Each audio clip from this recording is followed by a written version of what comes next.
Halo teman-teman semua, balik lagi ke channel Investor Biasa. Hari ini kita mau bahas salah satu perusahaan manufaktur komponen otomotif terbesar di Indonesia, yaitu PT Astra Auto Parts Tbk atau yang sering kita sebut dengan ticker sahamnya yaitu Auto. Kebetulan beberapa hari yang lalu Auto sudah merilis laporan keuangan full year untuk tahun 2021. Oke, sebelum kita mulai, seperti biasa disclaimer dulu ya. Video ini bukanlah merupakan ajakan untuk membeli atau menjual sebuah saham, melainkan hanya sebagai video analisa fundamental sebuah perusahaan.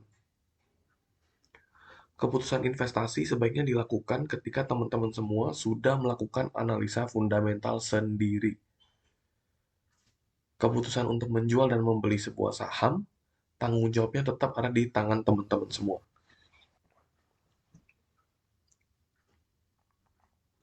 Auto ini merupakan salah satu anak perusahaan dari konglomerasi Astra International. Buat yang belum tahu, secara umum Auto memiliki dua segmen bisnis, yaitu manufaktur dan perdagangan. Fokus dari usaha Auto adalah memproduksi dan menjual komponen otomotif, baik yang OEM atau Original Equipment Manufacturer, sampai dengan suku cadang pengganti. Ini adalah perusahaan otomotif yang ada di portofolionya Auto. Kalau kita lihat, hampir semua perusahaan otomotif besar di Indonesia memakai jasa Auto ya, dan ini adalah struktur perusahaannya Auto. Memang struktur usahanya ini terdiri dari banyak entitas asosiasi dan ventura bersama dengan perusahaan yang lain ya. Ini adalah perusahaan-perusahaan yang bekerja sama dengan Auto. Banyak merek-merek terkenal seperti Akebono, Denso, GS Yuasa, dan lain-lain. Dari segmen perdagangan, Auto sudah memiliki jaringan distribusi baik di pasar nasional maupun internasional. Selain itu, Auto sudah memiliki brand Shop and Drive dan cabangnya sudah ada di hampir seluruh wilayah Indonesia. Memang kalau kita lihat ada beberapa cabang yang tutup di tahun 2020 dan tahun 2021, kemungkinan ya karena adanya pandemi ya, tapi nanti ketika kondisi ekonomi sudah mulai normal, harusnya Shop and Drive ini bisa berekspansi lagi. Nah, kalau tadi Shop and Drive itu kan biasanya untuk pelayanan oli dan aki. Pada tahun 2020, Auto resmi membuka yang namanya Astra Auto Service. Ini bengkel yang lebih komplit pelayanannya dengan tujuan untuk melakukan perawatan berkala kendaraan. Selain itu, Auto juga memiliki platform e-commerce yang menjual berbagai produk komponen otomotifnya Auto seperti aki, ban, oli, kampas rem, filter, dan suku cadang lainnya. Dari data di Stockbit, kita bisa lihat kalau dari segi pendapatan, Auto mengalami pertumbuhan yang baik ya. Sebagai perusahaan di industri otomotif yang termasuk industri cyclical atau industri yang kinerjanya suka naik turun, tidak mudah untuk mencapai pertumbuhan pendapatan seperti ini. Walaupun di tahun 2020 pertumbuhan pendapatan ini terhambat akibat adanya pandemi, tapi masih wajar lah ya. Kalau lagi krisis ekonomi, pasti masyarakat akan menahan konsumsinya dulu, terutama untuk bisnis-bisnis yang dalam tanda petik kurang esensial, seperti kendaraan. Di tahun 2020 juga terjadi lockdown dan pembatasan pergerakan masyarakat, sehingga orang-orang juga tidak menggunakan kendaraannya ya, yang mungkin membuat permintaan suku cadang juga ikut lesu. Dari sisi laba bersihnya, Auto kinerjanya bisa dikatakan naik turun, terutama di tahun 2015, laba bersih Auto mengalami penurunan yang cukup dalam. Sempat terjadi perbaikan dalam beberapa tahun, dan crash lagi saat terjadi pandemi. Kalau dibaca di laporan tahunannya, penurunan laba di tahun 2015 ini disebabkan oleh melemahnya nilai tukar rupiah terhadap dolar di tahun tersebut. Bahkan pelemahan ini mencapai 11%. Sementara beberapa bahan baku produksi auto masih menggunakan bahan impor. Sehingga pelemahan rupiah membuat biaya produksi menjadi meningkat. Dan yang seperti kita tahu, setelah itu rupiah juga nggak turun-turun lagi ya. Pelemahan nilai tukar ini sebenarnya sudah mulai terjadi dari tahun 2012. Saat itu nilai tukar rupiah per 1 US dollar masih sekitar 8.000 sampai 9.000-an, dan pada tahun 2015 sudah naik sampai ke 13.000 sampai 14.000-an. Sekarang pun nilai tukar tersebut juga masih stuck di range tersebut. Ini adalah salah satu faktor yang membuat saya kurang suka dengan perusahaan manufaktur komponen dan suku cadang otomotif. Perusahaan seperti ini biasanya tidak memiliki kemampuan untuk menyalurkan kenaikan biaya ke pelanggan. Misalnya perusahaan manufaktur seperti auto, kalau mau menaikkan harga produknya, perusahaan pemilik brand otomotif besar yang memakai jasa produksi auto, seperti Toyota, Honda, dan lain-lain, bisa saja pindah ke perusahaan manufaktur atau supplier yang lain. Selain itu, untuk suku cadang, orang Indonesia juga purchasing power-nya tidak terlalu baik ya. Jadi kalau auto menaikkan harga spare part-nya terlalu tinggi, orang-orang bisa saja pindah ke spare part non-original yang made in China. Jadi otomatis untuk mempertahankan market share-nya, ya auto harus menelan kenaikan biaya ini dengan menurunkan margin keuntungannya. Ini adalah data profitabilitas dari segi margin. Kita bisa lihat kalau auto selama 11 tahun terakhir kinerjanya tidak terlalu baik ya. Margin keuntungannya sangatlah kecil. Dan mungkin teman-teman bingung ya, kenapa net profit marginnya auto bisa lebih besar daripada operating profit marginnya. Ini karena perhitungan margin ini saya memakai data dari Stockbit. Di Stockbit sendiri, laba dari entitas asosiasi dan ventura bersama masuknya adalah ke penghasilan lain-lain. Sedangkan kalau di laporan keuangan auto, akun ini adanya di sebelum perhitungan operating margin.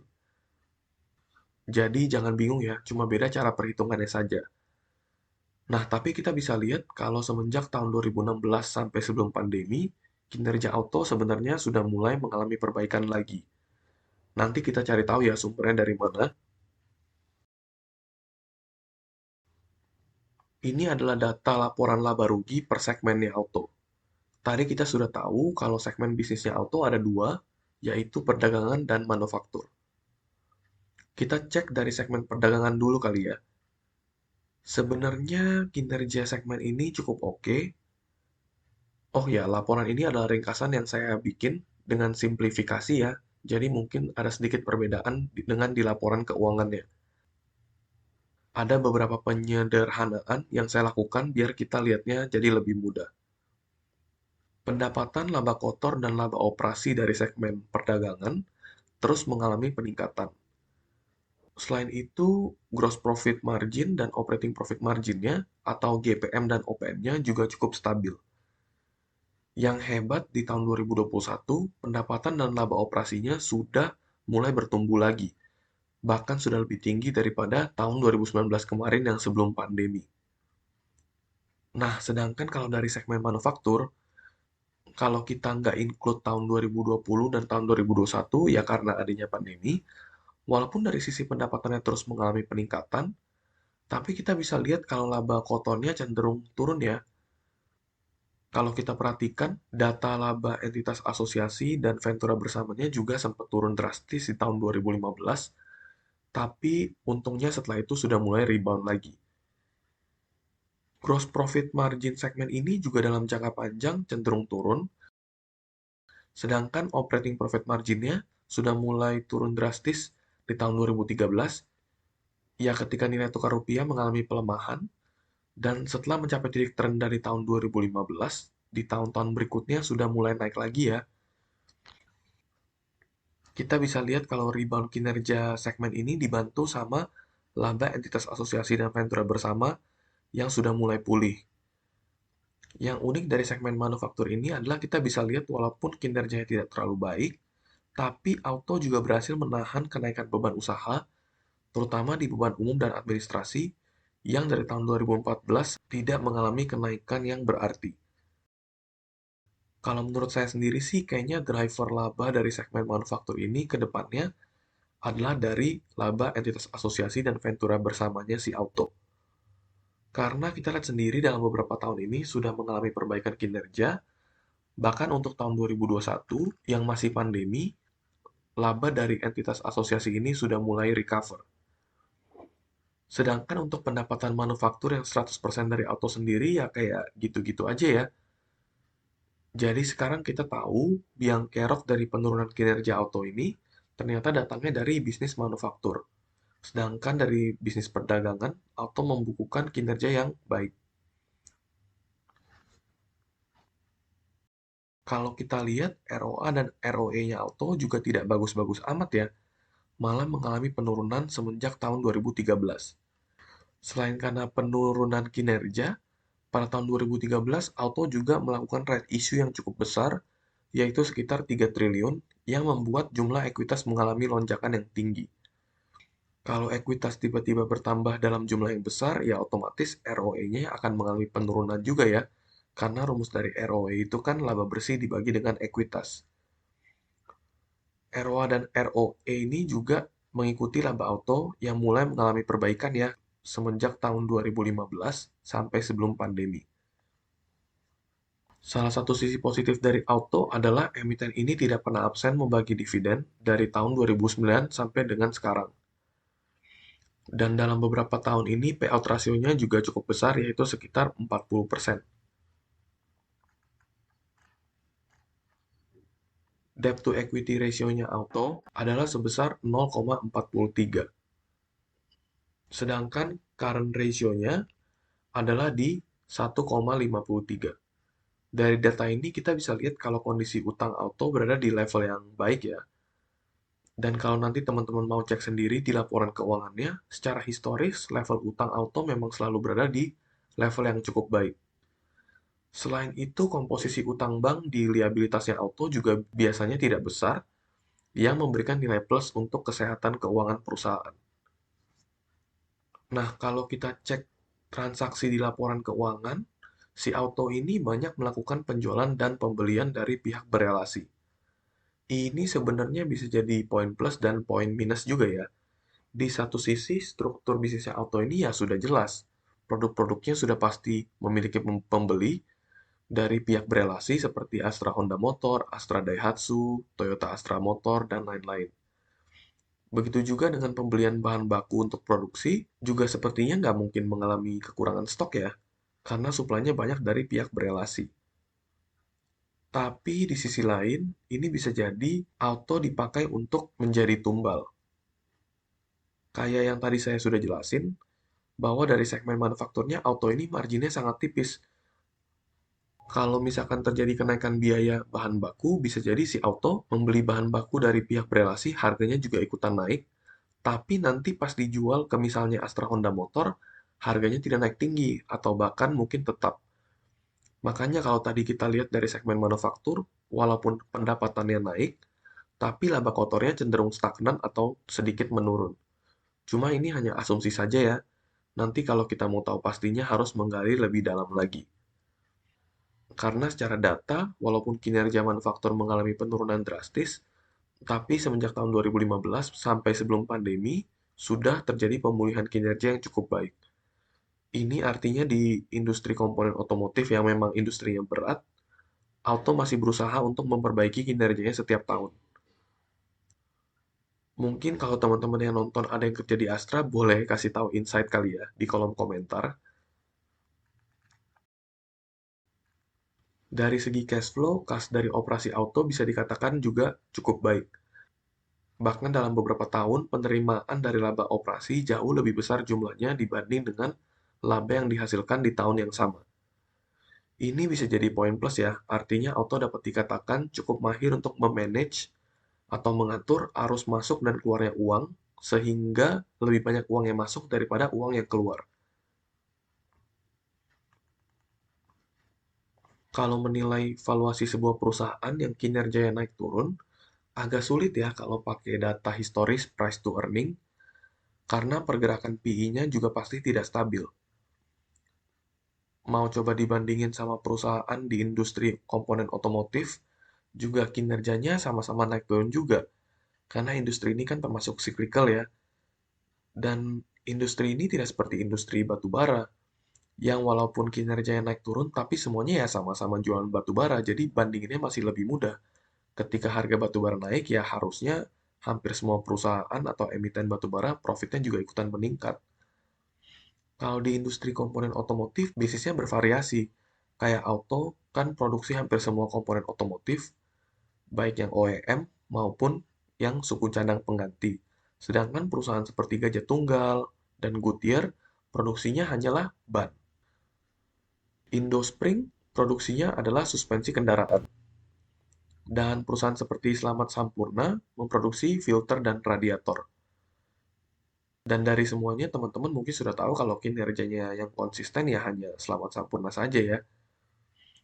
Jadi bisa jadi pada saat kita bandingin tahun ini, auto PI-nya sedang tinggi, perusahaan lain PI-nya sedang rendah, tapi di tahun depan ketika PI-nya auto rendah, perusahaan lain PI-nya naik karena labanya naik turun. Jadi mungkin saya evaluasinya pakai logika simpel aja kali ya. Auto ini kalau kita lihat dari bisnis perdagangannya terus mengalami pertumbuhan. Dan dari sisi manufaktur, terutama dari entitas asosiasi dan ventura bersamanya, masih mengalami perbaikan dari tahun 2015 dan bahkan sekarang kontribusi labanya sudah lebih tinggi lagi dibanding tahun 2019 sebelum pandemi. Dan kalau kinerja auto bisa terus membaik dan bertumbuh seperti ini, dan misalnya harga auto stay seperti saat ini, maka secara PI nantinya auto bisa jadi menarik. Seperti pada saat kinerjanya crash di tahun 2015, walaupun harga sahamnya turun drastis, tapi karena labanya juga turun cukup dalam, PI-nya waktu itu masih ada di range belasan bahkan sampai 20 sampai 30-an kali. Tapi seiring kinerjanya mengalami perbaikan dan harganya malah tambah turun, PI Auto di sekitar awal tahun 2020 sebelum pandemi adalah cuma sekitar 8. Nah, kalau nantinya auto terus berbenah dan bertumbuh, dan kalau harga sahamnya juga turun lagi, bukan tidak mungkin nantinya PI Auto bisa menjadi 7, 6, atau bahkan 5. Kalau menggunakan harga saham per tanggal 25 Februari 2022, yaitu di 1055, PI Auto sekarang ada di 8,32. Kalau kita pakai laba tahun 2019, dibandingkan dengan harga sekarang, untuk menghitung PI yang kalau misalnya kondisi sedang normal, maka PI-nya ada di 6,87. Menurut saya sih kalau untuk perusahaan sekelas auto, yang bisnisnya seperti sudah cukup menggurita ya, yang portofolio bisnisnya bahkan mencakup hampir seluruh merek otomotif kendaraan di Indonesia, PI di kisaran 5 atau 6 ini sebenarnya cukup menarik. Cuman ini hanya permisalan saja ya. Sedangkan di harga sekarang, PBV Auto hanya sekitar 0,47. Ini juga menurut saya cukup menarik ya. Dan kalau kita baca di laporan keuangannya, di bagian aset tetap, pencatatan tanah milik auto itu menggunakan biaya perolehan, yaitu biaya yang pertama kali dikeluarkan untuk membeli sebidang tanah tersebut. Aset tanahnya auto yang tercatat adalah sekitar 800 miliar. Tapi kalau dilakukan adjustment untuk harga pasaran sekarang, tanah ini nilainya adalah sekitar 4 triliunan. Jadi secara tidak langsung, sebenarnya book value-nya auto harusnya bisa jauh lebih murah daripada 0,47 ya. Tapi ya ini hanya gambaran saja ya, kan sebenarnya tidak mungkin juga perusahaan menjual seluruh tanah ini karena pastinya tanahnya digunakan sebagai tempat untuk membangun pabrik atau gudang untuk operasi perusahaan. Tapi tetap informasi ini menurut saya cukup menarik ya. Ibaratnya auto ini punya aset terpendam yang cukup besar yang lolos dari pencatatan di laporan keuangan. Tapi gimana kalau menurut teman-teman? Kalau menurut saya sendiri sih, kalau auto harganya bisa turun sedikit lagi sehingga jadi lebih murah, atau dalam beberapa tahun kinerjanya menjadi lebih baik dan harganya tetap flat di kisaran harga sekarang, maka menurut saya auto ini cukup menarik untuk dikoleksi. Oke, mungkin itu dulu untuk video kali ini. Semoga dapat bermanfaat bagi teman-teman semua dan memberikan insight yang baru untuk analisa teman-teman. Kalau teman-teman masih mau nonton video analisa perusahaan lainnya di video-video berikutnya, maka jangan lupa dukung kita dengan like, subscribe, dan share ya. Sampai jumpa di video berikutnya.